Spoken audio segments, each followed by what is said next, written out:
take 5 questions. Mwingine maswali matano. Okay, thank you. My name is Juma Ayo from AFM Radio based in Dodoma. First of all, let me congratulate you because historically it seems your CV is very, very good. Thank you very much, and you're warmly welcome in Tanzania. Thank you very much. My question, I will read it as I wrote it. Last time you were the leader of the Platinum FC, if I'm not mistaken, and then you left the club. But after you left it, the team was scattered. I need to know from you why you left and why did the club break up after you left? Thank you very much. Thank you. Another question? Hata Kiswahili kama Unaweza kuuliza Kiswahili afu tuka. Okay, let me answer those while they are thinking. No job is easy. First question, it says, how tough is my job? No job is easy. Even if you're at the hotel, you're hired to be a cleaner here, it's tough. Because you must ensure the beds are done in a certain way. You must ensure that it's clean. So no job is easy, but at least you stand a better chance to do well in a job if you've done it before elsewhere. The experience, the skill to be able to do the job, So as I said to you, it's not going to be only me as a CEO to run the club, but I'll have a support. And I'm not taking this lightly. It's going to be a very, very challenging job, but I'm sure I'll be able to manage. I've got the prerequisite skills to do my job, and I'm sure that we will succeed in that aspect. Why I left Platinum Stars, and after I've left, things fell apart. This is a question that even back home we have not dealt with. If you allow me, Platinum Stars was owned by a group of a nation which is rich in wealth and minerals. They've got their community that they support in terms of monies. They give monies to the community. They assist them with electricity, water, and all those other things. So football came as part of something that they thought would be something nice to have for the community. They built a stadium there. There's Royal Bafokeng Stadium that they have there. They've got a beautiful training facility which Simba used during the pre-season currently. The reason why I left is that the owners of the club made it clear that they no longer want to be involved in football going forward. So going forward, it was very apparent that they were going to sell the club.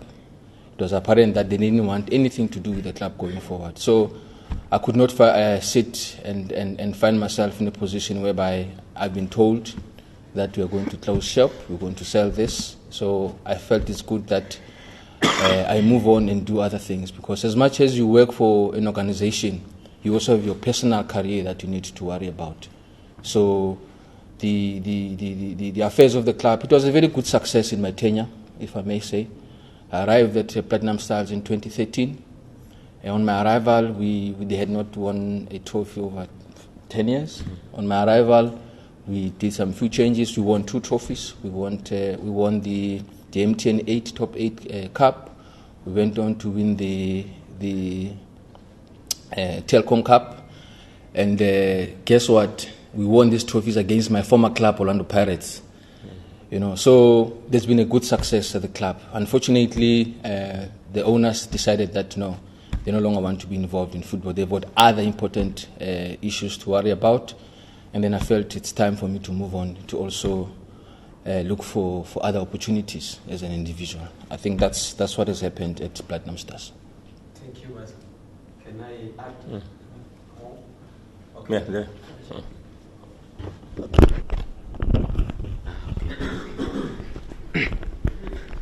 Okay, thank you. Another question.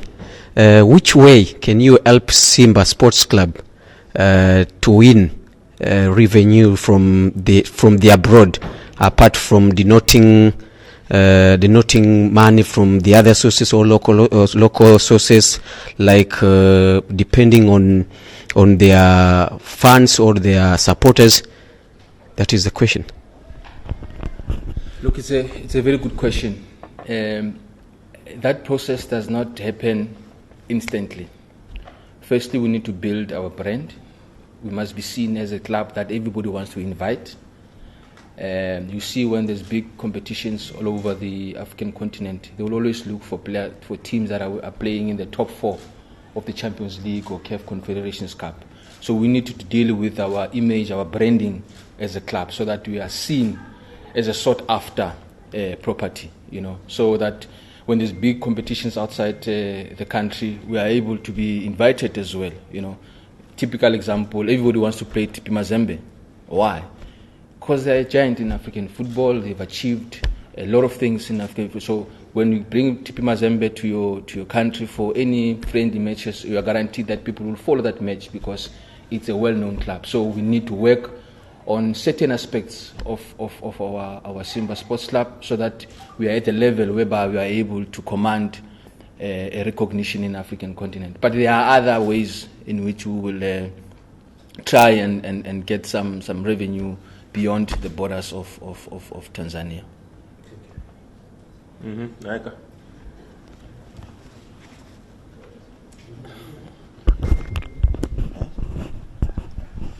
Okay, Mr. CEO, for the couple of months, the one who was in your post before, he takes Simba to the quarterfinal, was Champions League. What do you think? Is it you can say that it's a pressure for you to make Simba to go further away from that? And it was just unlucky to go to the semi-final. And similar to that, the old developmental will going to work with that. But the one which is important is football, Simba to play football. What do you think in the issue of having a good quality players? Do you think Simba having those players are the way you saw them? You see, it's always an issue when you come after such giants like Magori. He's done very well. He's had a successful stint with the club. It's not going to be easy. As he said, I'm coming at the point whereby we are restructuring. Football is played in cycles. A best team today might not be a best team for next season. That means it might be best up to this point. After that point, you need to break it down, get new players, get new mentality, get a number of players that can take you to the next 3 or 4 seasons. TP Mazembe didn't just win Champions League. It took them time. Mamelodi Sundowns back in South Africa, they didn't just win Champions League. They had to invest. They had to look at their players, look at their structures to ensure that after a certain time, they are able to sustain their winning. Also, it's very important to win because you've planned to win, not to win because now you find yourself, hey, I'm in the quarterfinals, hey, things are happening. No, it's important to win, knowing that you've planned for this. And the success that as the club has seen, we need to improve on that. You've asked me about the quality of players. I've seen players from afar. We've got decent players that can take us to the next level. It's just up to the coach and the technical team to ensure that they find proper combinations and ensure that we go to the next level. I've watched even the last match when we played our first Vodacom Championship match. We played very well. We played very, very, very well. But it is important that we always keep pressure so that we are always on top of our game. So far, I'm happy with what I'm seeing from far. But obviously, as I get into the nitty-gritties of what is happening, I'll be able to make more comments on issues of players, how we play, and all the other things. But for now, I'm happy with what I'm seeing. Obviously, we can improve or do better. Like any other situation, it's normal. Any other question? Yeah.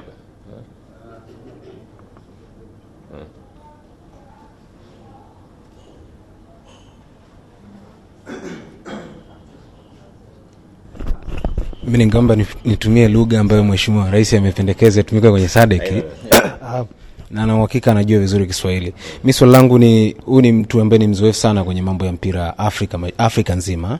Sababu kama kaongoza vilabu ambao ni vikubwa barani Afrika, kwa tayari amelisoma bara la Afrika kimpira, tatizo liko wapi na wapi tunafanya vizuri. Mimi na uhakika vilabu vyetu kwa ukanda wa Afrika Mashariki sio kwamba ni vilabu vikubwa sana, ni vilabu ambao tuna haso kufikia zile levels za vilabu vya wa Afrika Magharibi pamoja na ukanda wa Afrika Kusini pamoja na kaskazini kama Misri, Morocco na Tunis.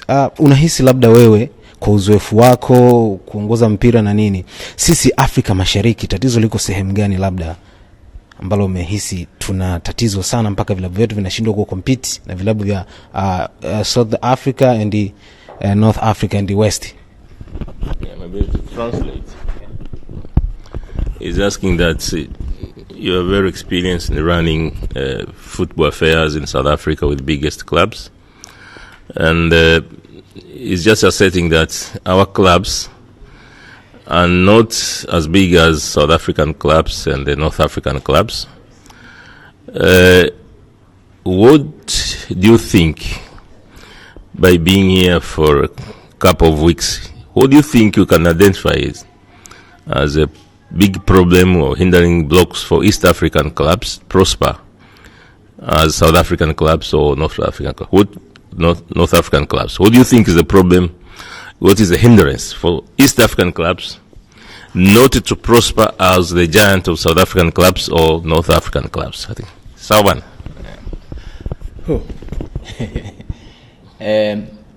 Firstly, I would say that don't underestimate your uniqueness as a country in terms of football. You love football here.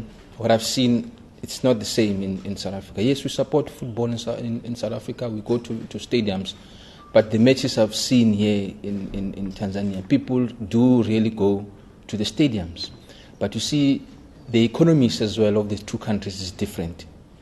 I mean, I've done some little bit of research. You know, our economy is maybe 10 times more than the economy here in Tanzania. If you had the same numbers of people going to our stadiums back home, I'm telling you, we'll be one of the richest because we'll rake in a lot of money.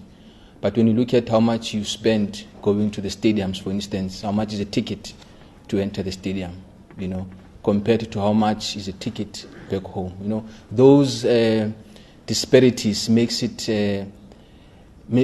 as if you are not good enough, or rather you are down there, because it's money. For you to compete against the best, you must have money to be able to buy players, to buy this, and compete at that level. You understand? So we need to take it step by step, introduce new reforms, and understand where you're going. Also, it's not advisable to pump in money, boom, all at once, hoping that there will be achievement. We need to build a number of things to ensure that that money that we pump back into the club is able to assist us to go forward. Make no mistake, in terms of support, in terms of supporting football, you are amongst the best here in Tanzania. But in terms of the biggest clubs as well, you know, one of the, Mr. Magodi, one of the things is that, for instance, now, Kiswahili, of course, as I said in my opening remarks, that is now an official language within the SADC. But one of the hindrances is that somebody will pick up an article online that speaks about Simba, but now because he or she doesn't understand Swahili, it's not of interest to him. He loses interest. You understand? He's not going to read. But the more we understand these dynamics, now we start pushing like other languages when we communicate. So people say, oh, now they take the newspaper, they start reading now. Oh, we've got Mkuu. Oh, we've got this player in Tanzania. We've got this player in Tanzania. Oh, they played over the weekend. This and this is happening. Now people starting to have an interest in what is happening in Tanzanian football. So it's going to be a process. I think all of us need to embrace it. We need to find ways to ensure that this football in Tanzania is known beyond the borders of Tanzania. Okay. Kuna swali inge tumemaliza. Okay. So mimi niwashukuru sana kwa kuweza kufika, na najua ilikuwa siku ya ni weekendi, siku ambayo mara nyingi tufanye press, lakini jana tuliahirisha press kwa kufanya jana, lakini kwa sababu ya national team tukashindwa kufanya. Kwa hiyo niwashukuru sana. Mtapata contact za bwana Senzo, msaidizi wake ni Rispa pale. You get the contact from her, because especially from next week mimi nitakuwa ni CEO staff. Kwa hiyo Senzo atakuwa na run affairs of the club on a daily basis kwa niaba ya board. Kwa hiyo kwanza niwashukuru sana kwa ushirikiano ambao mmenipa. Nimefanya kazi tangu mwaka jana Novemba. Ilikuwa ni miezi 6, lakini ilibidi wakati natafuta CEO mwingine niendelee. Nashukuru sana wanahabari. Nashukuru sana wana Simba na Watanzania kwa ujumla. Kwa wale ambao inwane wanala tumekwazana, ni waombe radhi. Ilikuwa ni kwa sababu ya nafasi yangu hiyo. Ila sasa hivi nimekuwa magoli, narudi kwenye ushabiki kabisa. Kwa hiyo sidhani kama tutakwazana. Kwa hiyo naomba radhi ambao tumekwazana. Tuombeane radhi ili tuweze kuelewa. They say I should repeat the media in Swahili. The media doesn't get it proper. The speech in Swahili. Repeat your Swahili speech. The media did not get it properly. This speech yake ndio unasema wakati anafungua. Yeah. Okay. Arudie in Swahili. Kwa Kiswahili asome. Speech yote au ya mwanzoni? Bila mwanzo kalika dogo. Kalika Kiswahili. Let me, okay. You want to do it for me? Yeah, okay. Anasema hivi. Katika mkutano wa hivi karibuni wa SADC uliofanyika, They want me to yeye mmechelewa. Sasa nini mmechelewa kaka rafiki? You're late. Okay, you read it. So they want to get you because they're late. I know this friends of ours. Katika mkutano wa hivi karibuni wa SADC uliofanyika hapa Dar es Salaam, moja ya mazimio yaliyokuchiliwa na wajumbe iliwa kuwa kutambua Kiswahili kama moja ya lugha ramzi inayotumiwa na tumeza SADC. Ninajikuta kuwa inanibidi kufuata msimamo na kujifunza lugha hii kipekee inayozungumzwa Afrika Mashariki. Hasa kwa sasa nikiwa mkazi wa hapa Tanzania kwa muda karibu. Lakini nataka kufafanua kwa sababu bwana mlio swali zuri sana. Sio kama amelijibu, lakini vizuri sana media mkalipata kwa faida ya mpira wetu. Huyu bwana swali lake ameuliza, amekaa hapa muda huu hapa. Ni kitu gani nafikiri kinakwaza mpira wetu? Vilabu vyetu havina uwezo au fiki uwezo kama vilabu vya South Africa au kama North Africa. Unaona swali lake lilikuwa zuri sana. Senzo amejibu hivi. Kwa kwenda mpirani inawezekana hapa tunazidi hata South Africa au nchi nyingine. Tatizo linakuja hapa, nafikiria the difference ni uchumi. Sio kama unaelewa. Kwa mfano hapa kiingilio cha chini hapa tunachaji shilingi ngapi? Shilingi ngapi? 5,000. 5,000 dola ngapi? Dola 2. What's the minimum fee entry gate in South Africa? How much? $10? About minimum. It's about $9 or $10 minimum. $10. Hiyo ndio ya chini. Kwa hiyo ina maana sisi kwa mfano even shirts. Ngoja nikwambie, shirts we sell here like the replica tunauza elfu ngapi? 30 eh? $13. Well, replica? It's about a proper replica. It's about $100 is 1,000. It's about $90. $90. So you see the clubs are able to make money. Yes. Kwa mfano mechi ya Simba Day ile tulipata 370. Really kidding. Which means ingekuwa tunachaji dola 9-10 kama wanavyochaji, tungepata shilingi milioni 100 ngapi hapa? 700 na kitu. Lakini hatuwezi kublame vilabu, ni level ya uchumi wa nchi huko chini. Kwa hiyo inabidi tubuni vyanzo mbalimbali vya kufanya tuongeze mapato. Na nakwambia hakuna shortcut ya mpira bila nini? Fursa, pesa. Nafikiri swali muhimu sana. Tuangalie pia watu jinsi ya kuweza kuwa customers wa vilabu. Point yake nyingine amesema. Sio tu fans tu, customers. Kama na spendi hii kinakwenda Simba, kama nanunua hichi kinaenda Simba, kama na kunywa hichi kinakwenda Simba. Ndio hicho kwa maanisha kwamba everything you do, think how the club is getting the income. Perfect. Kwa ni hayo kusisitiza. Perfect. Jamani, nawashukuruni sana na Mungu awabariki. Weekend njema. Kesho tumpige jirani yetu. Asanteni. Thank you. Tuende taifa One kesho. pictures is fine. They can take pictures. Pictures. Bana, picha pamoja naomba sio. Nikemea kila siku. Naomba watu kamera yako mbaya. Unaona? Kwanza wapige ni hao. Mtendaji mkuu mpya wa klabu ya Simba Senzo Mazingiza akipata picha pamoja na CEO ambaye anamaliza muda wake Crescentus Magori, lakini pembeni yao yupo afisa habari Haji Manara wakipata picha ya pamoja. Zoezi linaloendelea hivi sasa ni picha ya pamoja. Kweli kabisa. Huyu nampenda sana ukijana. Sijui timu gani lakini I like. Wanapata picha pamoja. Mtendaji mkuu mpya, nitakupa tuzo maalum. Sawa, nikumbushe. Hujaikosa press. Na mtazamaji wa Azam Sports 2, sisi hatuna la ziada kutoka hapa katika ukumbi huu jijini Dar es Salaam.